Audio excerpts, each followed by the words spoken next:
Prezados alunos, bom dia, boa tarde, boa noite, são 10h51 da manhã.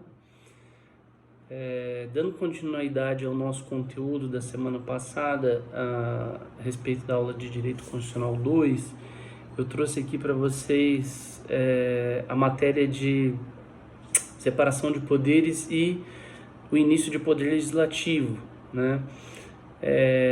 A respeito da aula de intervenção federal, onde eu abordei a matéria e alguns exercícios, alguns alunos vieram me perguntar como que se daria a intervenção federal nas hipóteses que hoje o Brasil se encontra de desentendimentos entre presidente e governadores acerca da questão do coronavírus, né?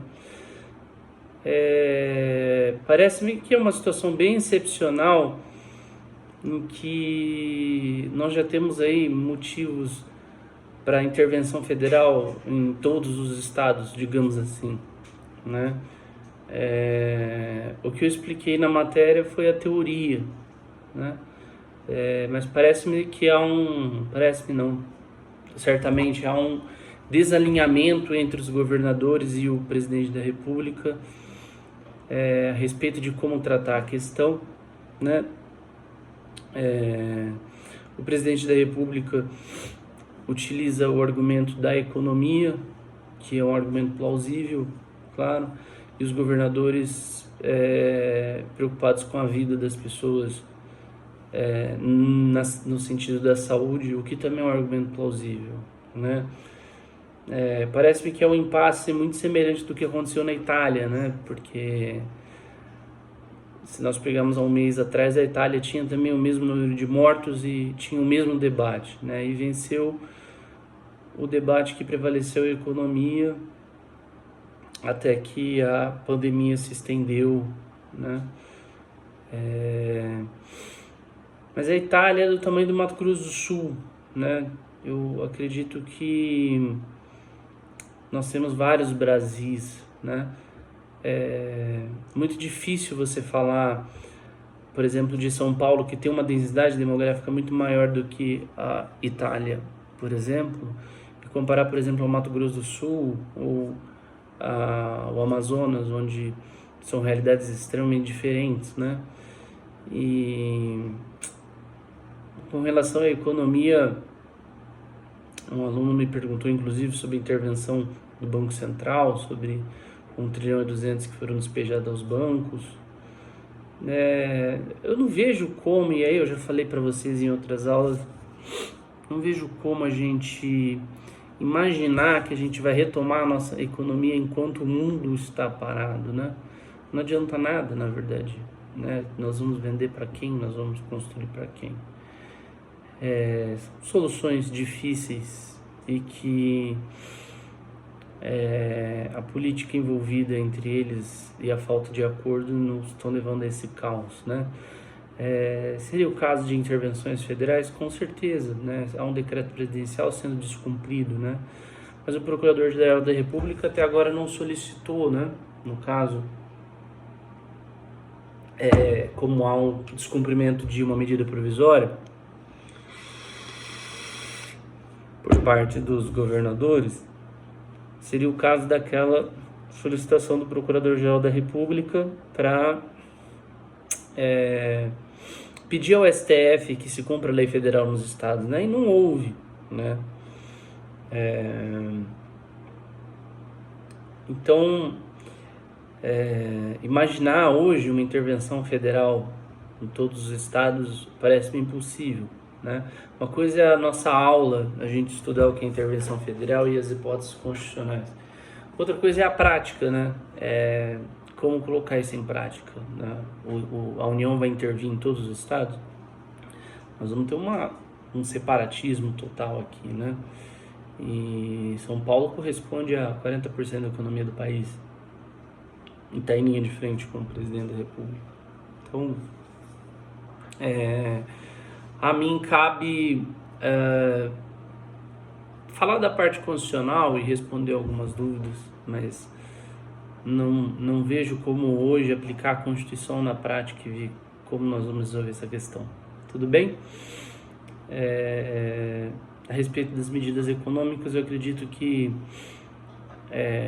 o modelo alemão, o modelo dos Estados Unidos, quem tiver interesse pode ver que há alternativas antes de cortar trabalhadores, como empréstimo compulsório, reservas cambiais, os próprios depósitos compulsórios que ajudaram os bancos, enfim. Mas, obviamente, de qualquer forma, nós vamos entrar numa crise bem profunda. E hoje nós vamos falar, né? Eu sei que está complicado estudar, para mim também está complicado, porque a gente fica imaginando o que vai ser do futuro, mas a gente não pode parar, né? Hoje nós vamos falar sobre separação dos poderes e falar um pouco do poder legislativo, e posteriormente vamos falar dos outros poderes. Eu vou parar no poder legislativo porque depois eu quero abordar melhor a comissão de inquérito e outras questões, e depois falar dos outros poderes, tá? A ideia de separação de poderes, né, ou separação do poder, como eu prefiro falar, ela surge do absolutismo. Quando você tem o rei, ele é quem é todos os poderes, né? O poder executivo, legislativo e judiciário, né? Essa primeira ideia de poder, ela vem de Aristóteles, né? Em que ele separa o poder do rei em 3 poderes, né? Um poder de legislar, um poder de executar atos e um poder de julgar, né? Ele faz uma separação metafórica desse poder, né? E depois ele é aperfeiçoado por Montesquieu no livro Espírito das Leis. Acredito que deve ter sido recomendado para vocês no primeiro ano. Um livro bem simples, que Montesquieu ele fala sobre a divisão orgânica e funcional do poder, e aí ele cria uma ideia de poderes autônomos e independentes entre si, né? Poder executivo, legislativo e judiciário atuando autonomamente, mas ao mesmo tempo interdependentes. Como que é essa interdependência? Ele usa um termo, eu até coloquei nas anotações, ele usa um termo que ele fala de freios e contrapesos, né? Que é o quê? Um poder freando o outro, um poder mediando o outro, né? Então a ideia de separação de poderes é que cada poder exerce a sua função, sendo que ao mesmo tempo eles se controlam e se balanceiam, né? Vamos dar um exemplo simples de freios e contrapesos. O poder legislativo expede uma lei inconstitucional, uma lei de desacordo com a Constituição. Vamos pegar um exemplo bem bizarro. O poder legislativo autoriza a escravidão, ponto. Uma lei que... E aí vem o judiciário, né, e declara a inconstitucionalidade dessa lei, porque o judiciário diz que essa lei é inconstitucional, ele não está de acordo com a Constituição. Tá? Usei um exemplo bem metafórico, hiperbólico até, mas para entender bem qual é a ideia de freios e contrapesos, né? A meu ver, quando Montesquieu fala em 3 poderes, aí é uma opinião minha, que vocês vão encontrar no livro do Sarmento, no livro do Gilmar Mendes, tá? Mas é uma opinião teórica, de que na verdade a ideia aristotélica continua, né? Só muda o poder do rei para o poder do Estado, porque o Estado é um só, né? O poder ele é soberano. A meu ver, continuam sendo funções de poder, né? Eu prefiro sempre falar que na verdade são funções de um poder só, que é o poder do Estado, e ele tem as suas 3 funções, que é o seu poder legislativo, a sua função de poder judiciário, a sua função de poder executivo. É uma questão teórica para se pensar sobre o que são os 3 poderes, né? E uma coisa que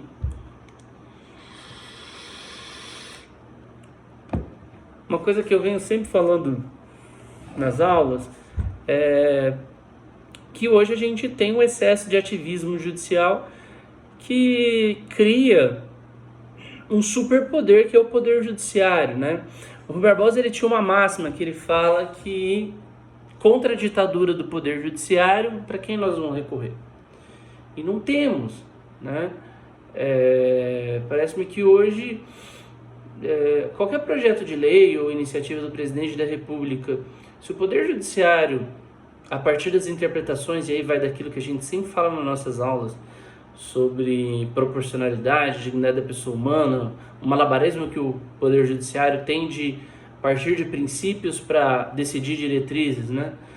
Parece-me que hoje a gente tem um superpoder, que é o Poder Judiciário, né? Vamos dar um exemplo prático aqui.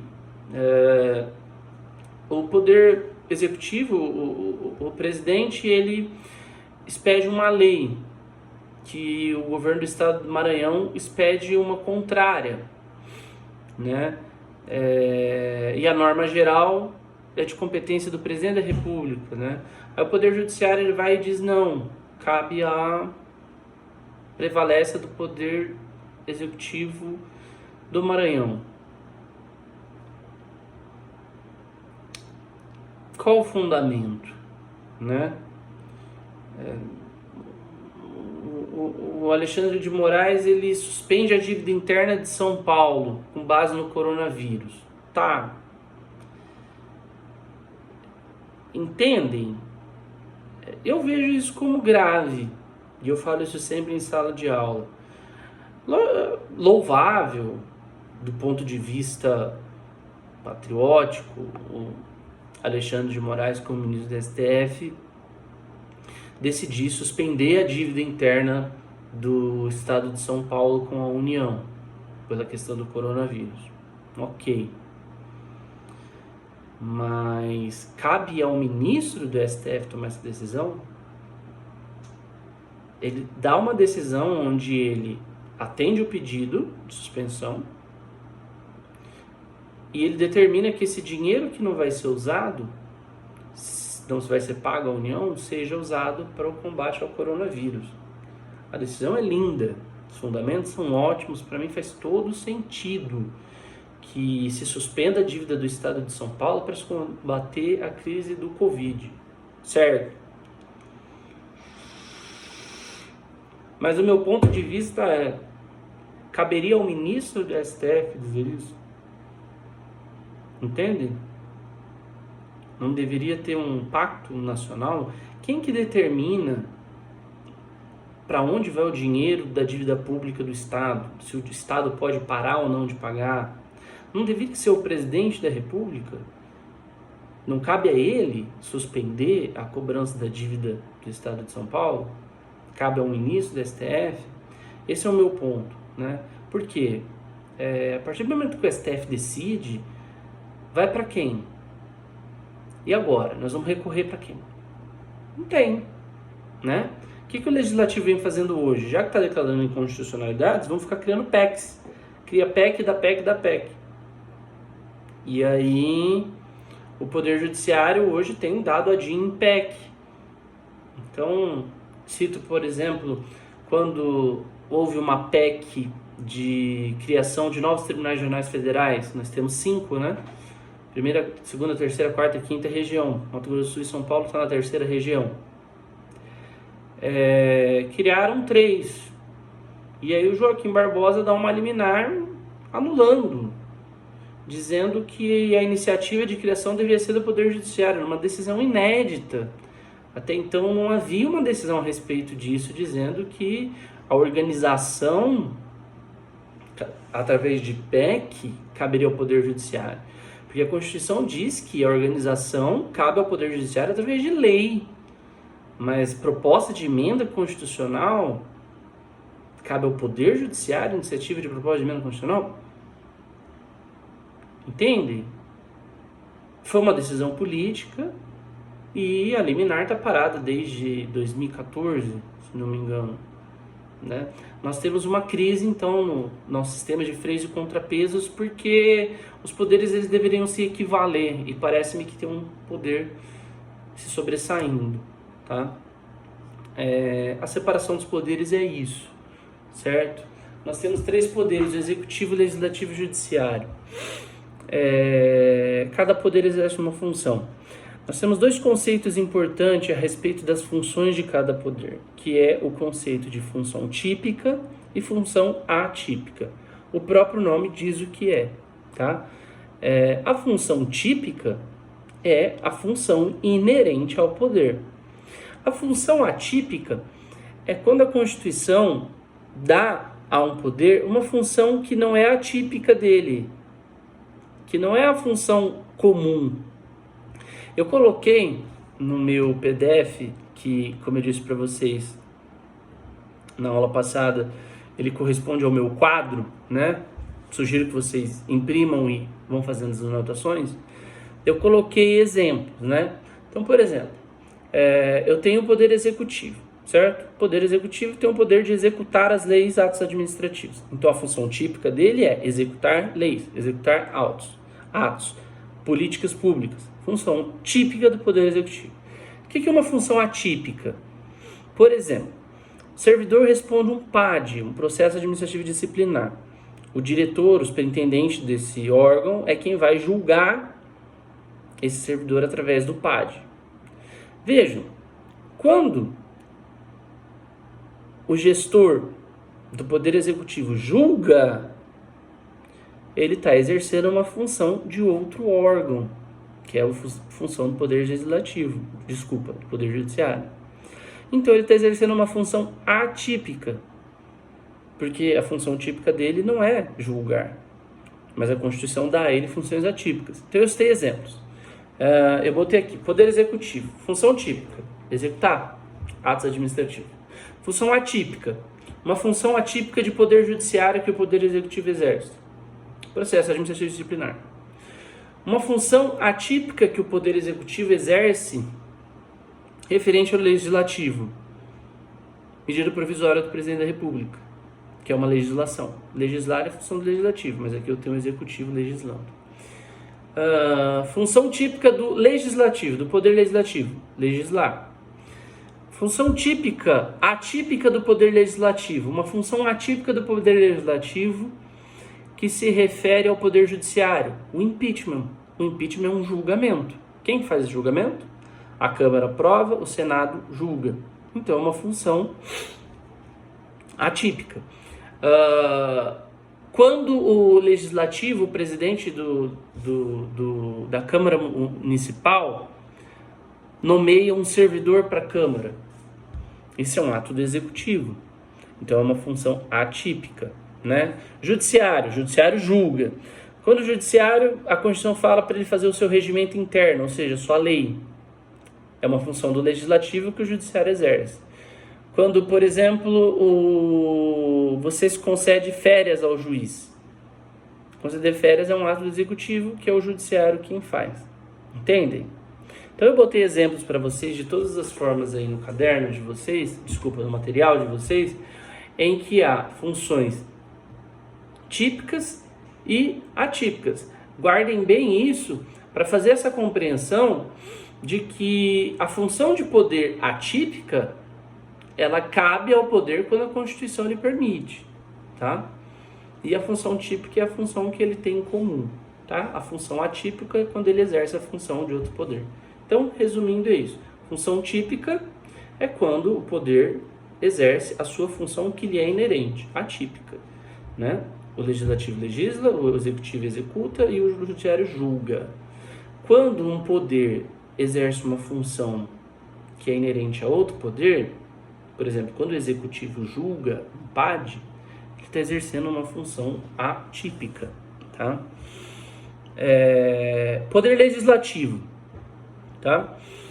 O primeiro poder que a gente vai estudar é o poder legislativo, né? O poder legislativo, ele está em todas as esferas. Eu tenho o poder legislativo federal, eu tenho o poder legislativo estadual e eu tenho o poder legislativo municipal, né? Nós estudamos numa das primeiras aulas de federação sobre o federalismo de segundo grau, né? O poder legislativo municipal é uma coisa do federalismo de segundo grau, é uma coisa incomum, uma coisa mais brasileira, tá? Como que é um poder legislativo estadual? O poder legislativo estadual, ele é composto pela Assembleia Legislativa. Então, anotem, é Assembleia Legislativa. Então, no âmbito do Estado do Mato Grosso do Sul, o nosso poder legislativo é a Assembleia Legislativa. Nós chamamos essa estrutura de unicameral. Por quê? Porque só tem um órgão. Como assim?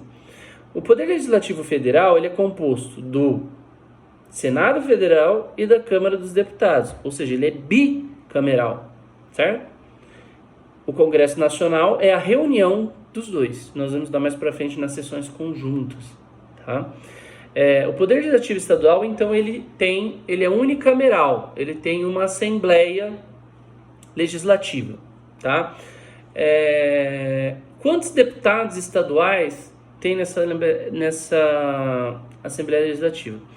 A Constituição ela dá um número equivalente ao valor da a população, tá? Como que funciona? Eu tenho um número de deputados federais, certo? A Constituição ela faz uma conta, depois nós vamos falar de qual é o número de deputados federais. A Constituição ela faz uma conta que é o seguinte: quantos deputados estaduais eu tenho? Eu tenho 3 vezes o número de deputados federais e acima de 12 eu somo 1 mais 1, tá? Então, veja,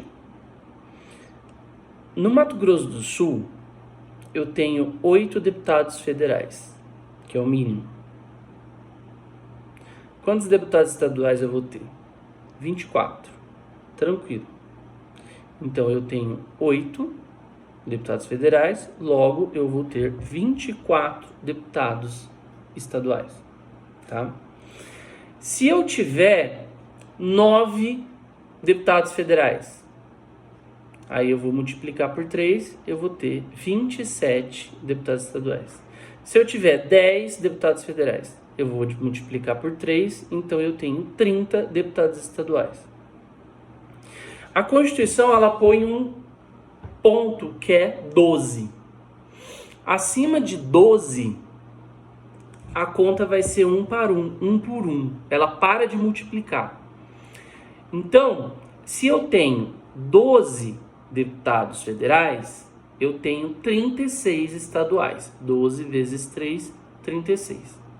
Se eu tenho 13 deputados estaduais, aí eu paro de multiplicar e passo a somar 1 mais 1. Então, se eu tenho 12, eu tenho 36 estaduais. Se eu tenho 13, eu tenho 37 estaduais. Se eu tenho 14, eu tenho 38 estaduais. Se eu tenho 15, eu tenho 39 deputados estaduais. Entenderam? Então, o número de deputados estaduais é o valor de deputados federais vezes 3. Quando eu passo de 12 deputados federais, aí eu paro de fazer a multiplicação vezes 3 e somo 1 mais 1, tá? O Mato Grosso do Sul tem 8 federais, logo nós temos 36 estaduais. Um estado com 12 federais, o Mato Grosso do Sul tem 8 federais, logo eu tenho 24 estaduais. No Mato Grosso do Sul. Um estado com 12 federais tem 36 estaduais.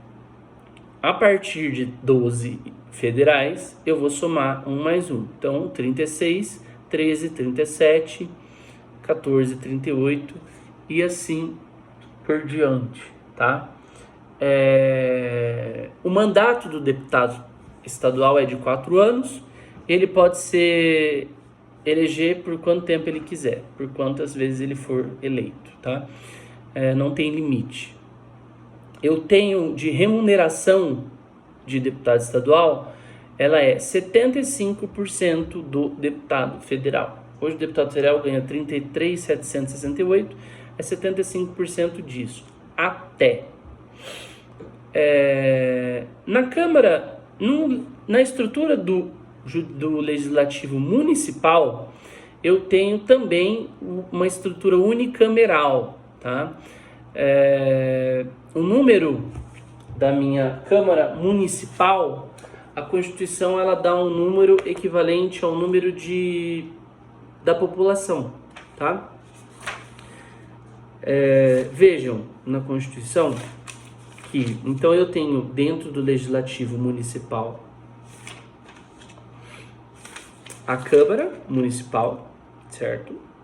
E a Constituição, a partir do inciso 4 do artigo 29, ela diz quantos deputados eu vou ter. Desculpa, quantos vereadores eu vou ter. A partir do tanto de habitantes, tá? Perceba que hoje Campo Grande tem, eu consultei antes de vir aqui dar aula, dei um Google aqui, Campo Grande tem 840 mil habitantes. Então a gente fica na linha K do 29, inciso 4, que é o número de 29 vereadores, tá? Então, municípios de mais de 750 e até 900, eu tenho 29 vereadores. Essa é a conta para a gente chegar ao número de vereadores, tá? Observe o seguinte, a remuneração dos vereadores ela é 75% dos estaduais, tá? Então, o deputado estadual ganha 75% federal. O vereador ganha 75% de um deputado estadual. Ok? Ok. Algumas observações sobre a remuneração dos vereadores. Primeiro, ela é crescente. 75% do valor do deputado estadual é o município acima de 500 mil habitantes, que é o caso de Campo Grande. Quando o município é abaixo, ele tem um valor crescente a respeito disso, tá? Vocês observem aqui, ó, no inciso 6, que ele fala que o subsídio do vereador, por exemplo, município até 10 mil habitantes é de 20%. Município de até 50 mil, 30%. Município de 50 a 100, 40%, tá? E 100 a 300, 50% e 300 a 500, 60%, acima de 500, 75%, tá? Então a remuneração dos vereadores também é variável de acordo com o da população. Tem duas coisas que eu quero que vocês grifem na anotação de vocês. A receita dos salários dos vereadores não pode ultrapassar,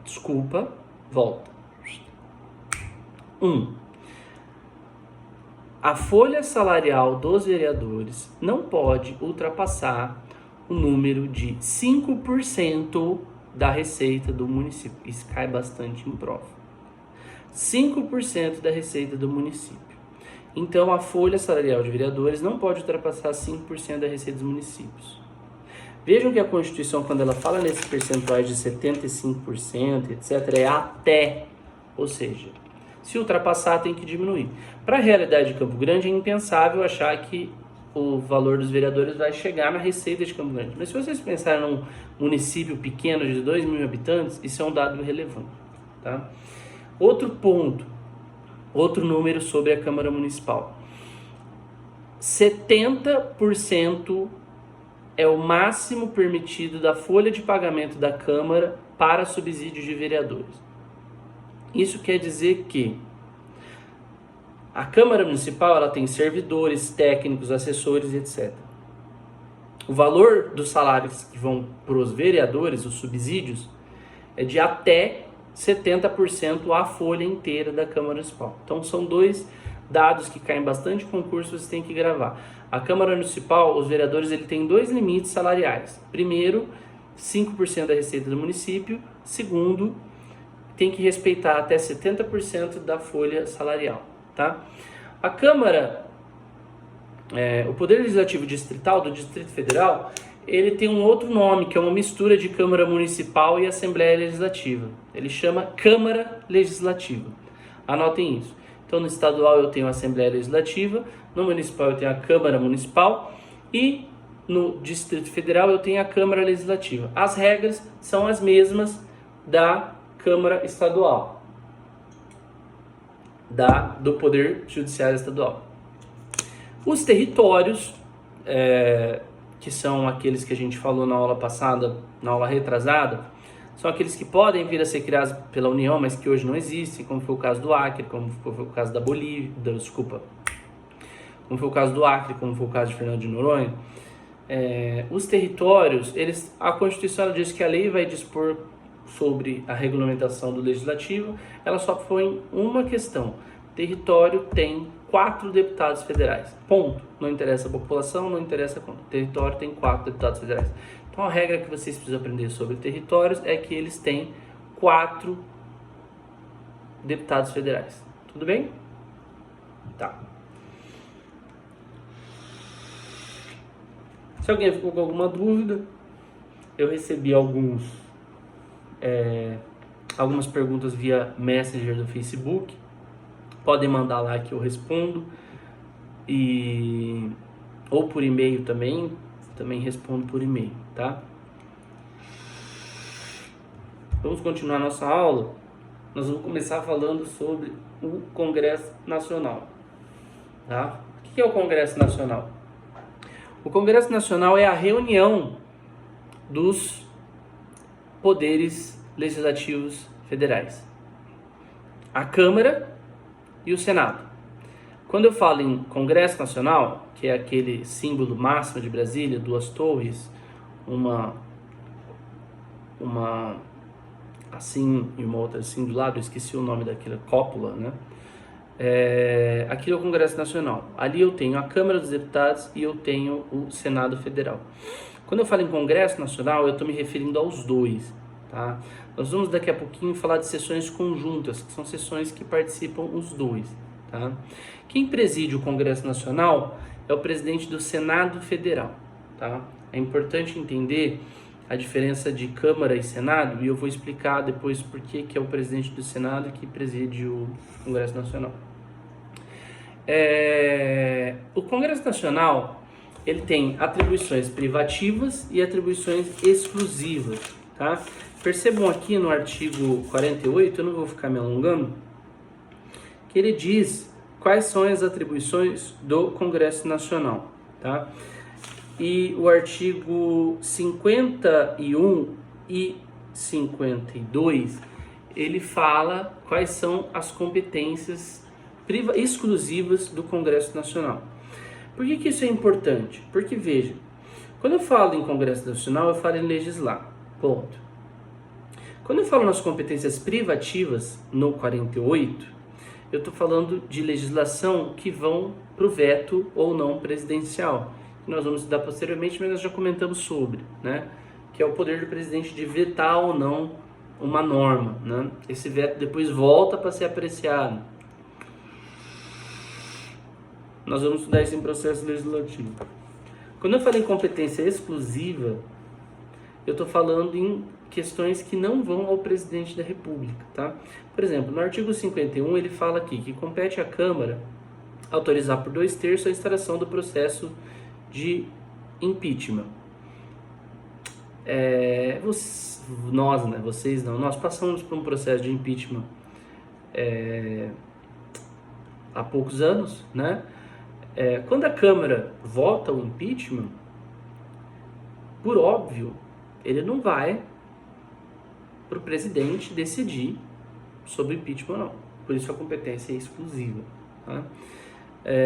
Tomadas de contas do presidente, regimento interno e etc, tá? Então, gravem, vocês vão olhar no caderno de vocês, competências privativas no artigo 48 e exclusivas no artigo 49, 50, 51, 52, tá? Uma questão que cai bastante em concurso a respeito das atribuições do Congresso Nacional, deixa eu ver se eu coloquei,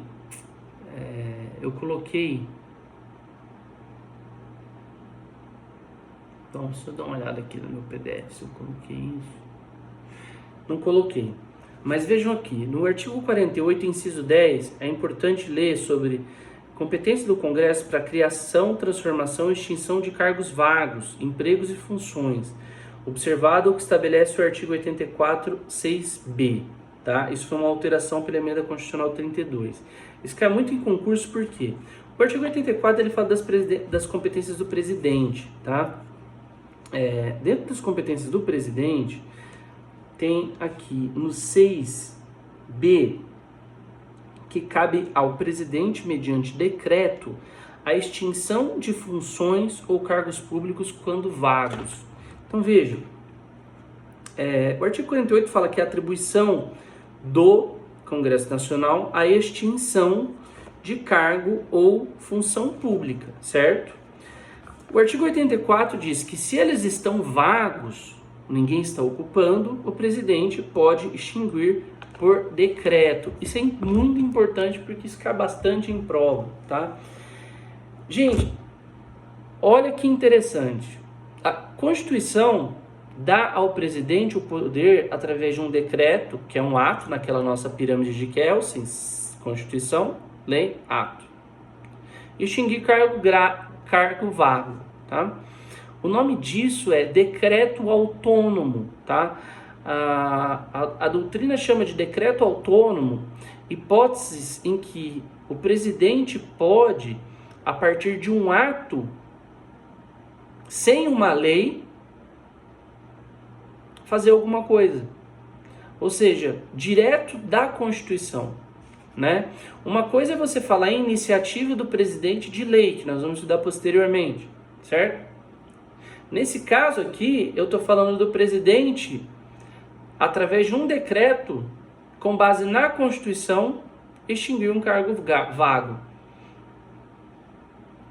Percebam que na minha pirâmide de Kelsen, eu não tenho uma lei. Eu tenho uma Constituição que dá o aso ao decreto, sem a lei no meio. Por isso que eu chamo de decreto autônomo. Por quê? Porque é um decreto autônomo que não precisa passar por lei. Entendeu? Então, tenho faço essa anotação acerca do inciso 10, tá? A respeito dos decretos autônomos que fazem remissão ao artigo 84 da Constituição da República, tá?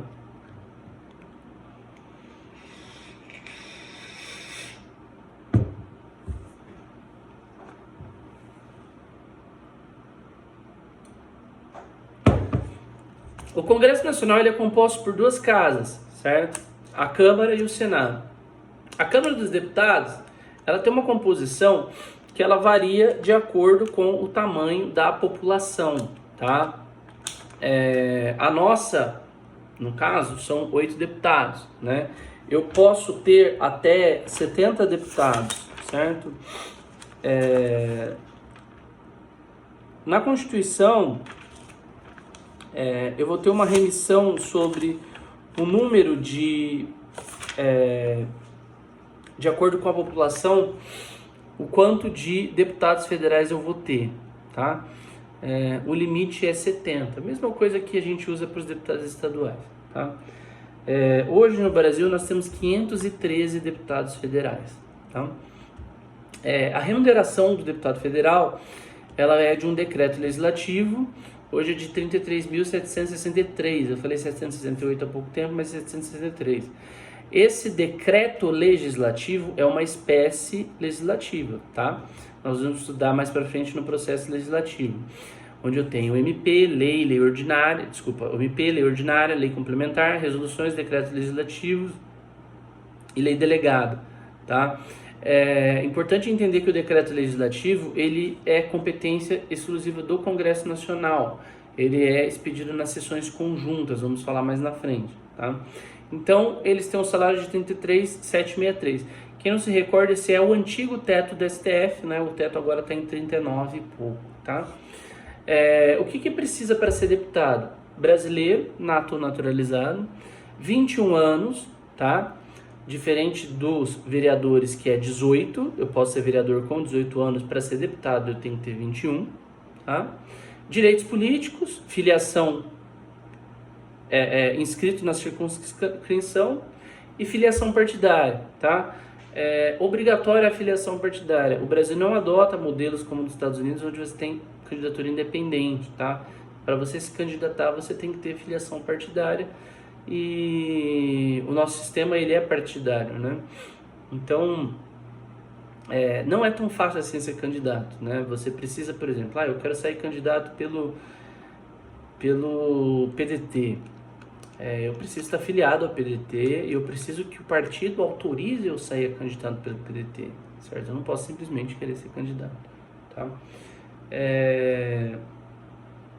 Uma outra questão sobre os deputados, e aí vai caber também para os senadores, a presidência, né? Porque, vejam, vocês já estudaram a sucessão presidencial, né? onde eu tenho o presidente, na ausência dele eu tenho o vice, na ausência dele eu tenho o presidente da Câmara, na ausência eu tenho o presidente do Senado, na ausência eu tenho o do STF. Eu não tenho como colocar na presidência da Câmara um naturalizado, certo? Por quê? Porque se eu colocar um naturalizado, eu não tenho como colocar ele na sucessão presidencial, tá? Tem entendimentos divergentes que diz que é possível colocar um naturalizado, mas ele não poderia entrar na sucessão, tá? Mas eu acho que a própria Constituição ela é clara quando ela fala sobre os cargos exclusivamente natos e ela coloca o presidente da Câmara dos Deputados.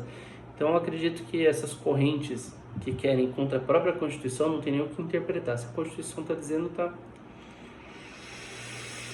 Então a presidência da Câmara tem que ser um brasileiro nato, tá? As competências da Câmara Municipal estão no artigo 51, certo? Que trata das competências privativas, além de, claro, a competência de legislar, né? E aí nós vamos ver mais para frente sobre o processo legislativo, que é a iniciativa de lei que parte da Câmara ou pode partir do Senado, tá? Aqui eu tenho na competência privativa autorizar o impeachment, lembre-se, né? Por 2/3. É só lembrar um pouco o processo da Dilma, né? Que foi aquela baixaria, aquele povo gritando. A Câmara ela autoriza o impeachment, né? E aí o Senado é que julga, com a presidência do presidente do STF, tá? A Câmara ela é plural, né? Se vocês forem lembrar do impeachment, percebam a diferença do que foi a votação na Câmara. Eu não vou entrar nem no mérito do impeachment, mas percebam a diferença do que foi a votação na Câmara e do que foi a votação no Senado, né? A Câmara, por ter essa pluralidade, esse número de acordo com a população, e aí você elege figuras, né? A clássica que a gente tem é o Tiririca, né? E aí você tem aquelas sessões na Câmara que são sempre vergonhosas, né? Se vocês forem olhar a própria sessão do impeachment na Câmara dos Deputados, foi uma vergonha aquilo para o mundo, né? Toda aquela baixaria, aquele monte de coisa, exaltação a torturador, xingamento, cuspe, tudo que...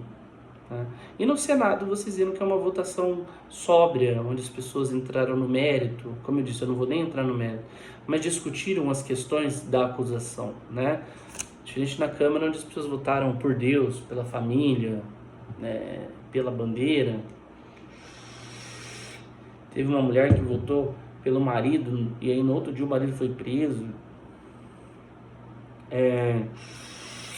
A Câmara ela autoriza o impeachment, ela procede à tomada de contas e seu regimento interno, organização, e elege um dos membros do Conselho da República, que nós vamos ver mais pra frente o que é o Conselho da República, que é um órgão aconselhador do presidente, tá?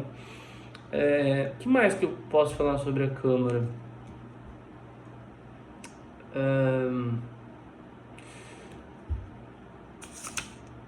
Não acredito que mais nada. Depois eu vou falar das sessões aqui, eu posso falar mais algumas coisas sobre a Câmara, tá? O mandato do deputado da Câmara ele é de 4 anos e ele pode ser reeleito sucessivas vezes, tá? O Senado Federal ele é diferente da Câmara. Por quê? Porque ele não tem essa coisa de número de população para decidir quantos são os deputados, tá? São 3 senadores por estado e Distrito Federal, tá? O número é sempre exato, são 81 senadores, certo? Então o Congresso Nacional ele é composto de 513 deputados e 81 senadores, tá? Só fazer a conta aí, vai dar 594, é o Congresso Nacional. O mandato do senador é diferente do mandato da Câmara. O senador tem 8 anos de mandato, tá? Ele não tem 4, tem 8 anos. O processo legislativo também ele é diferente, tá? Com relação à Câmara. Por quê? Desculpa, o processo legislativo, eu falei uma besteira. O processo eletivo. Porque na Câmara você elege de 4 em 4 anos, um mandato de 4 anos. No Senado, o mandato é de 8 anos. E eu tenho 3 por estado. Como que funciona essa eleição? São 2 numa eleição e daqui 4 anos, 1 na outra eleição, tá? Então, por exemplo, em 2018 nós tivemos uma eleição, nós elegemos o Nelsinho e a Soraya, certo? 2. Eles são eleitos com suplentes, cada um tem seus 2 suplentes. Eles continuam em 2022. Em 2022 vai ter uma nova eleição, só que aí só vai ser para um senador. Quem é o senador que está há 8 anos nesse momento? A senadora é a Simone Tebet, certo? Então, em 2022 nós vamos votar para um senador para o mandato da Simone Tebet, entendeu? Em 2026, né, se o mundo não acabar até lá, aí nós vamos ter uma nova eleição e aí sim, novamente, nós vamos votar para 2 senadores, certo? Então eu tenho essa diferença de eleição em que são votados 2, na próxima eleição é votado 1, depois é votado 2, depois é votado 1. Cada senador fica 8 anos. Se cai o senador, como foi o nosso caso que caiu o Delcídio, assume o suplente, que foi o Pedro Chaves, tá? As demais questões do Senado Federal, mesma coisa. Tem uma outra diferença, que é a idade, né? O vereador tem que ter 18 anos, a Câmara dos Deputados tem que ter 21, o Senado Federal tem que ter 35, né? E isso faz muito sentido, isso explica muita coisa, né? Pela maturidade do Senado Federal.